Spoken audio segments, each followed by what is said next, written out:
back again. Today I'm just going to have a look at something with regards to do with the chain tensioners on these Chinese Husky rip-offs, the Baumr AG, because and everyone says the same thing, that they are stiff. You know, they're not smooth and that they're a bit delicate and whatnot. I mean, it's clearly a gear problem, you know. I'm assuming. I'm not a fitter, but, you know, I have done fitting work, so. Now, I did get, so that's the Baumr AG cover. I took the Baumr AG garbage off. Stickers came off real easy, so I probably realised people want to take them off. I got a replacement cover, I think, I can't remember now, sorry, but I think I got it from Jono and Jono, or I can't remember, e-replacements, no, I can't remember. But this appears to be an OEM cover, because the reason I say that is because, where is it? Where does it say it? Somewhere here there's a patent number. Where is it?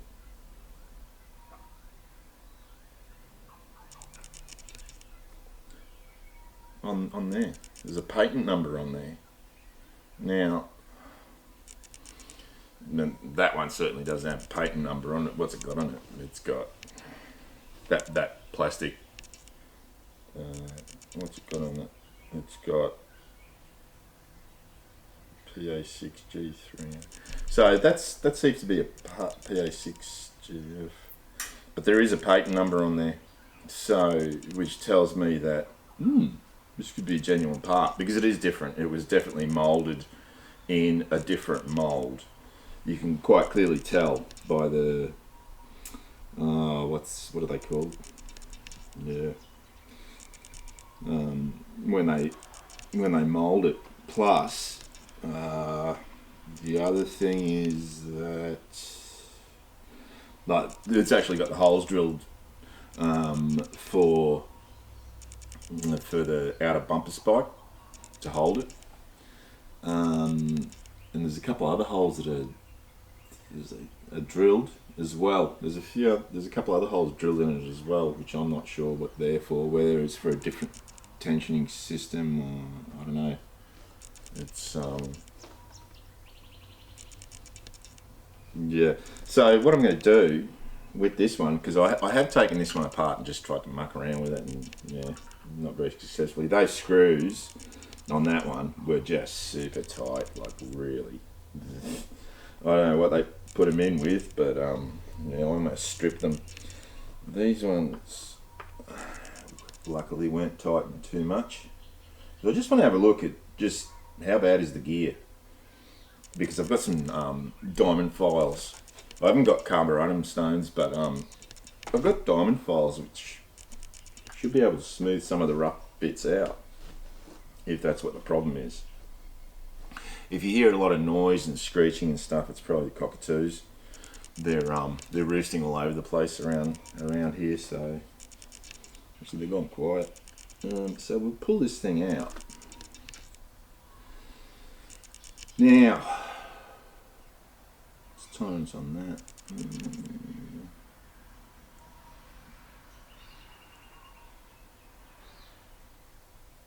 I just want to see how freely it spins in the actual.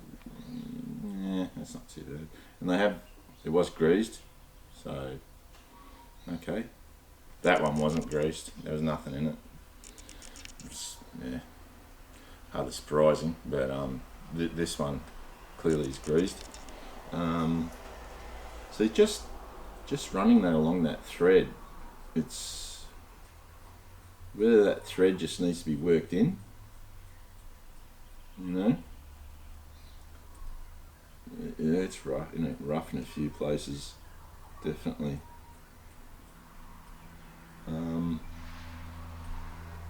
What I might do is just figure out what thread this is, and see if I've got a tap to match, a tap and a die to match, and just run it through it, because there's a heap of rough spots in it.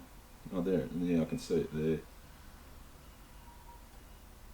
So what I'm going to do is because I haven't got tap and die here, I'll switch off and I'll come back and with the tap and die. So okay, get back in a sec. I found the right tap and die. What is it? It's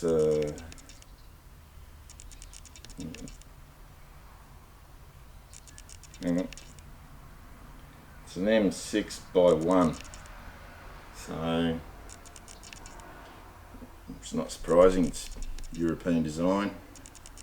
What I am surprised about is the fact that I've not seen anyone else take these things off, I can't see. I've not seen anyone else do this. I've seen a lot of people whinge about, in fact everybody whinge about just how crap that this mechanism is, and yet that's all they did. They just whinged about it. They didn't actually try and fix it. Like, really? Which is, if the thing runs rough, you know, run a tap and a die through it. It's not hard. So that's nice and smooth. That's not a problem. So that problem fixed. Just make sure I haven't got any air up here, so I'll just blow it out with brake. Blow the crap out with brake cleaner. So that's that one done. Now this one, we need this doohickey. Now this die has got a heap of dags on it. Like, really? Which is a bit of a worry. Like, that's not really going through there, eh? I think this die's a bit rat shit. Or is it? Or does this thing just need that much stuff stripped off it? I don't know. Should just lube it up. I've not used this stuff before, TF2. It's a Teflon spray. I was put on it by a guy who I used to work with, who used to do triathlons in his younger years, and yeah, he reckoned they swore by it. They use it on all their competition bikes. So I thought, yeah, we'll give it a go. Man, this is tight. No wonder these things are. Oh yeah, I'm taking off. Okay. That's interesting. I'll just put it clean. See if that was just crap in there, or is it actually a fault in there? Because the thread, it looks good, but I think it's just too proud. I'll just run it through here. Give it a bit of lube. Run it through here and see what happens. See if that fixes it. That is a lot smoother. The place it was sticking was about there, and that's no longer really sticking anymore. No. Man, that is so smooth now. That's all I did. That is literally all I did. All I did was put a tap through that, and that is super smooth now. Now all I'm concerned about is the actual is this worm gear. Just try and clean this grease off it.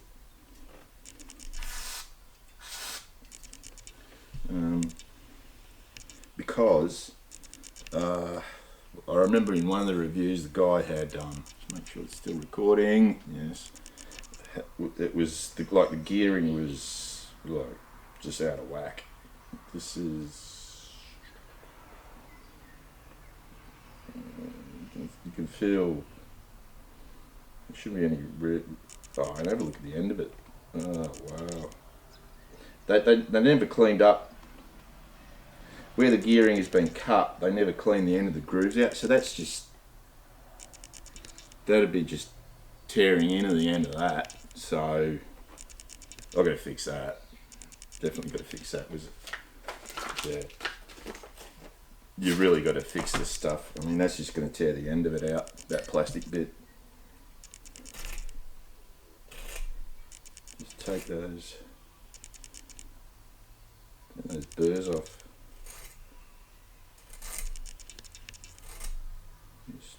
Just spin it as you're going around. You don't want a flat spot. That's the worst thing. But it's really burred up, like big time. How's that? It's still sharp, eh? Yeah, it's definitely something you've got to address. Is just how many burrs are on the end of this thing. I don't think the other one had it. The other one, look, this one is much better. It's you know what? To be honest, the other one looked like it was. Is it being machined? No, it's been machined.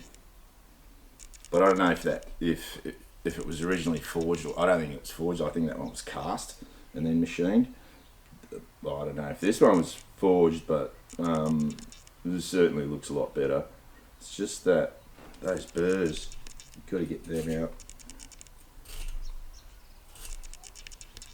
And that's the rough side. That smooth side.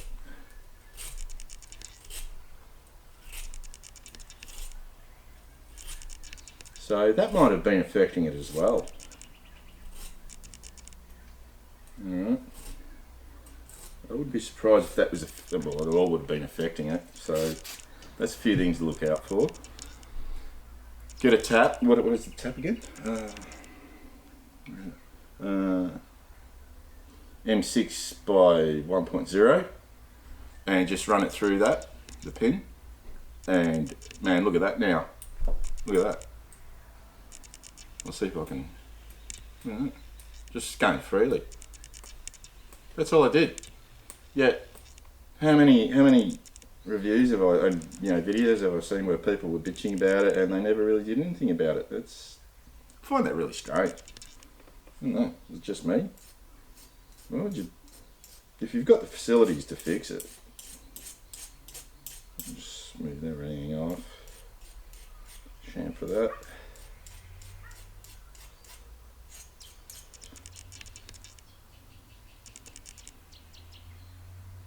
It's not super smooth, but might just have to get some very, very light sandpaper just to smooth that up completely. So I'll be back in a sec. I'm back. Sorry. So I've actually, this is a really nice, although it does get rust spots here and there. This is a really nice diamond stone. So I'll just run it along there. Yeah, it's pretty hard. I did get some sandpaper. Where'd I put it? Where'd I put the sandpaper? Oh, I just lost it. Where'd it go? Yeah, crazy. So a bit of sandpaper here. Oh, there it is. What was I going to say? Don't throw your old toothbrushes away. They come in really handy just for cleaning, I put them to use straight away. So what I'll do, a little bit just to wrap it around. Now, yeah, like I was saying, it's really, really weird that all that people do is just sort of have a whinge about how crap this mechanism is. They'll take it apart, they'll have a look at it and they'll go, oh yeah, blah, blah, blah, blah, blah, I've got to do something different. Well, even Gabman, I'm surprised Gabman didn't have a go at really fixing it. One of the problems with this shaft is that the grooves where the gearing was cut go into the shaft itself, and therefore I'm trying to take all the sharp edges off it so that it's not carved into that piece of plastic, because it's just going to be like a drill after a period of time and just chewing in that plastic. You know, it'd be good if you made one of these out of brass. That's the shit. But just look how easy that spins now. Like really? Let's just, yeah. Oops. Yeah. Oops. Yeah, that's free as. So I've cleaned that up. Now the gearing itself looks. Oh yeah, there's dags there for sure. There. Where's the diamond? Yeah, that's it. So I'll just clean out the ends of the thread because they're yeah, you got some dags there, that's for sure. Some burrs, you guys call them. We call them dags. I'll just at the ends.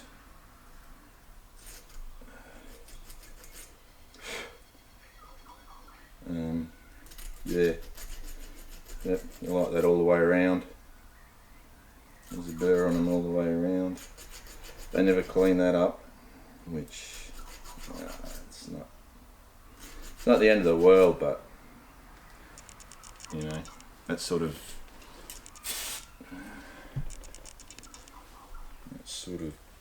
quality control is hard to find these days. Just clean the ends this way.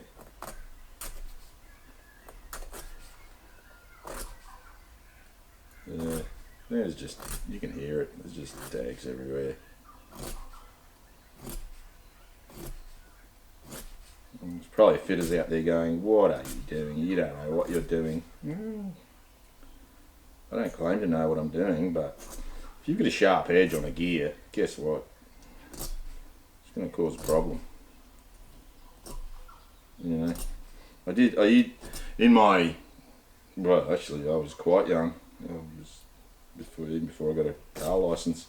I worked in a facility that made geared drives, gearboxes, and not for cars, industrial, for electrical, well, for anything really, but yeah, big ones too. So I did get some insight into what goes on in that industry.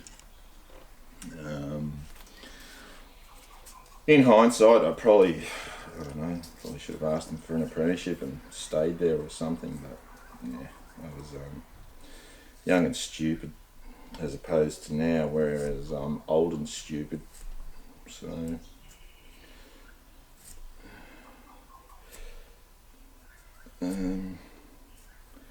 I'll just make sure there's really nothing at all to impede the smooth operation.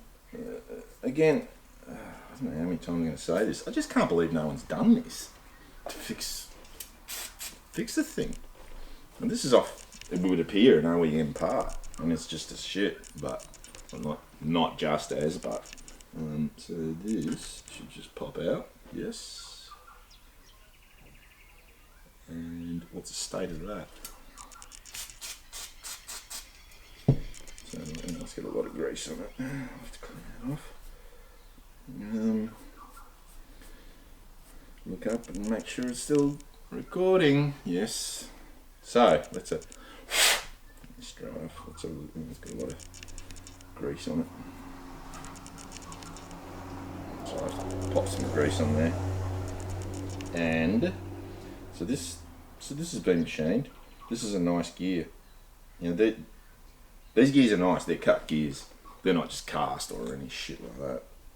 But I'll run. There's an O-ring in there. All right. So there's an O-ring at the bottom. Okay, that goes in there. So what I'll do is I'll just run the file through them, just lightly, or that way, out.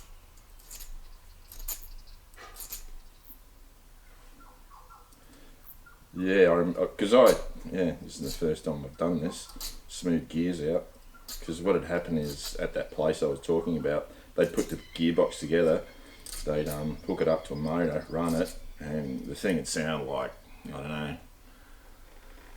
like Godzilla screaming sometimes, because the gears would be that, they would need smoothing out. And so there was, yeah, there's guys there who had a full-time job hooking them up and smoothing them out, and yeah. I suppose if I had stayed there long enough, I probably would have got that job too. But again, I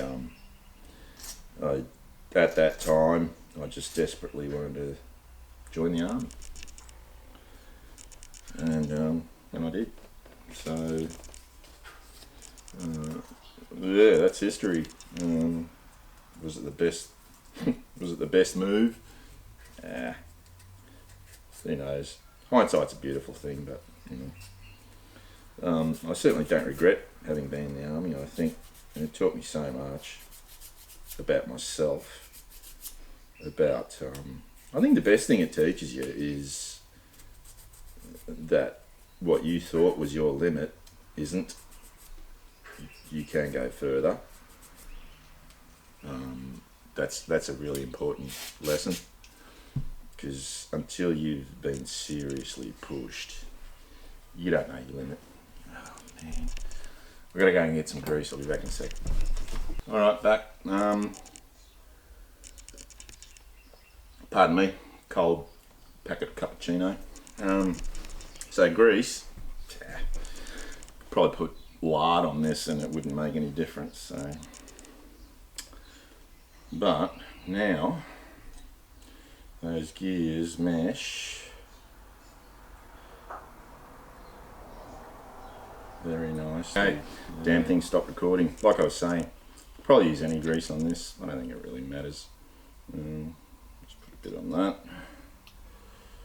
Probably, like I said, you could probably put straight lard on it and it'd be fine. I mean, you're only turning that very, very slowly. So that's done. And this one. So a bit on the shaft itself.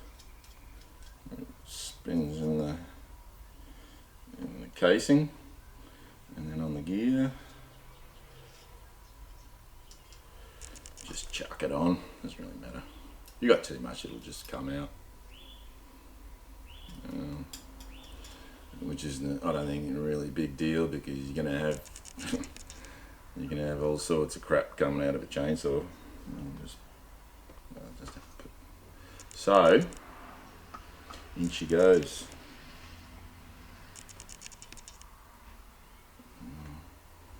Let's put it right to the end almost. In she goes, in through. Oh man, that O-ring, you got to put it on. It goes right up to the end. I'll just put a bit more grease on it. That's better. Alright, in she goes, sits there. Now.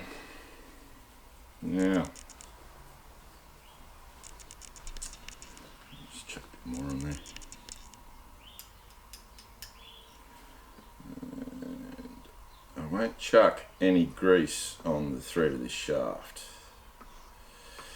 The reason being that because it's exposed and you get all that dust flying around, it'll just get caked in it. So I'm only ever going to lube it with that. You know, or very light oil, Singer oil. I use, you know what? This stuff's really cheap. It's been around for God knows 100 years or something, and I reckon it's still the best. Just quietly. Now, make sure this lines up with the gear. Come on.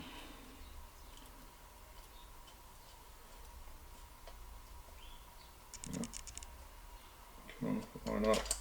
We get the gears to line up, but it doesn't really want to do it.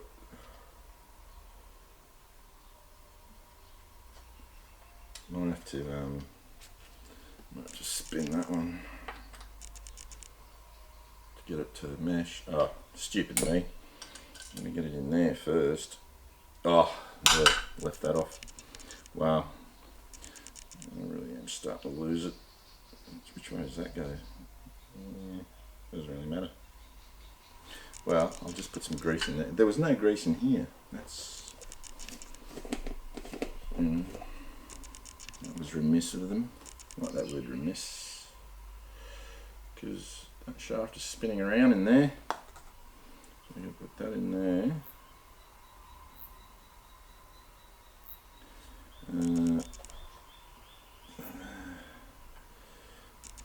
Like that. This is the way you do it. Stupid. So, oh yeah, there it goes. It's just meshed.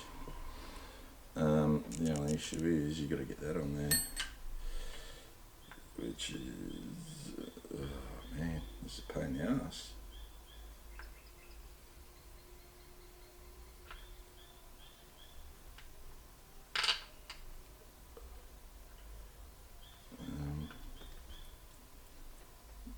I don't know. There you go. Put the screws in.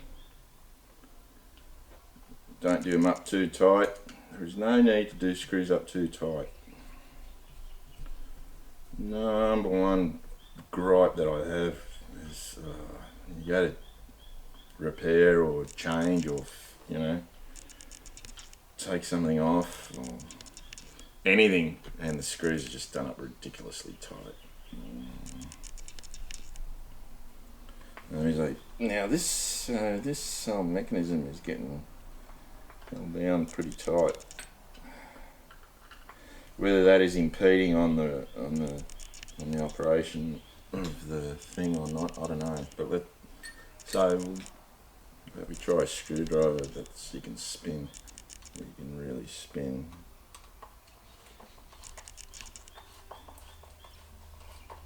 Well, I think one of the problems is that that's a lot smoother.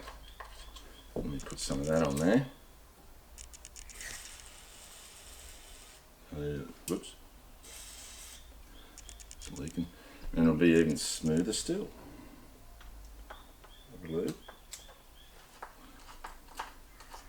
Yeah. Huh.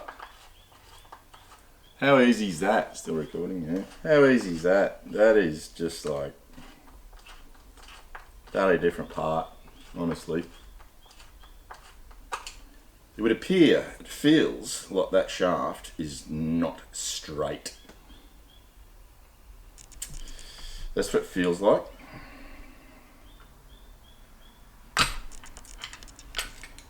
What's this one like? That one's, it's not too bad because I did lube it up. That one's not too bad actually. Yeah, I must have fixed that one good. Can't even remember what I did to it. I'm not going to muck around with that one. That one's alright, but this one, it was definitely pretty stiff, but now, nah. Oh. Still putting that one on because I've got it. So there you go.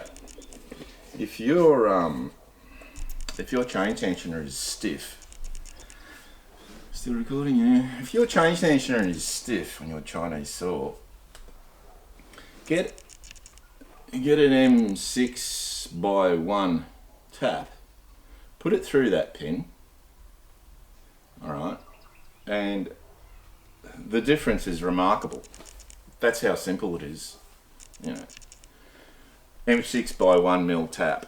Hey, pretty cheap. You can get them anywhere.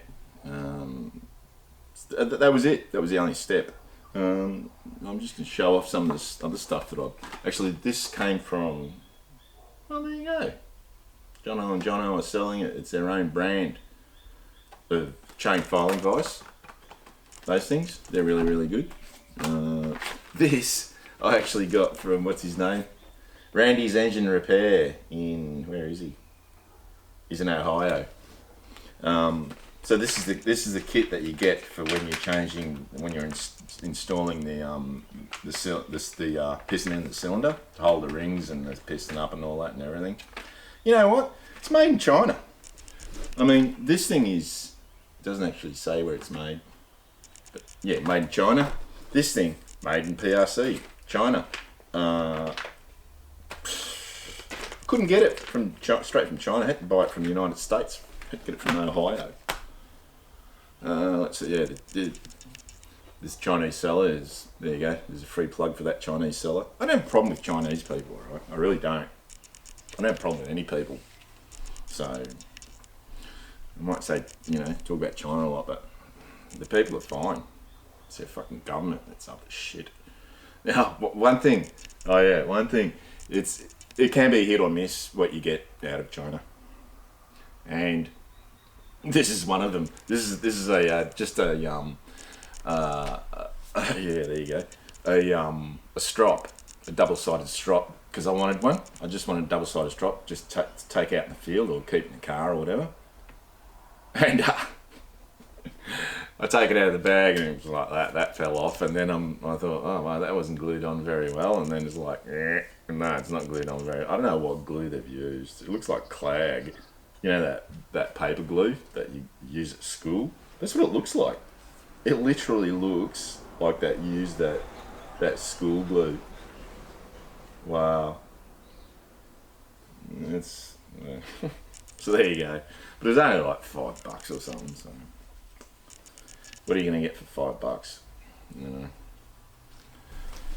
I don't know where that got to, but anyway, I was just showing up some of the stuff like the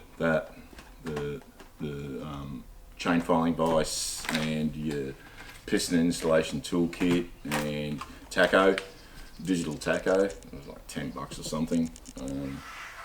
Yeah, so that's about it, and I'll see you later.